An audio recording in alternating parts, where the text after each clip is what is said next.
వాళ్ళకి జాతకాలు తెలియనప్పుడు ఎవరైనా ఇబ్బందులు పడుతున్నారనుకోండి, పెద్దలు ఏం చేస్తారంటే వాళ్ళు పడుతున్న ఇబ్బందిని వింటారు.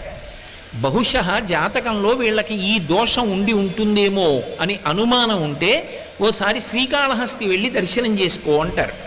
శ్రీకాళహస్తి వెళ్ళి దర్శనం చేసుకోని ఎందుకంటారంటే, లోపలికి వెడుతున్నప్పుడే అపసవ్యంగా వెడతాడు.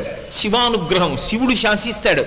అపసవ్యం నీకు ఇష్టం, వాడు నాకు అపసవ్యంగా వచ్చాడు, అవమానం నాకు, కానీ నేను దాన్ని సత్కారంగా స్వీకరిస్తున్నా, వాడి జోలికి నువ్వు వెళ్ళడానికి వీల్లేదు. ఎందుచేత అంటారేమో, గ్రహములకు స్వాతంత్ర్యము లేదు.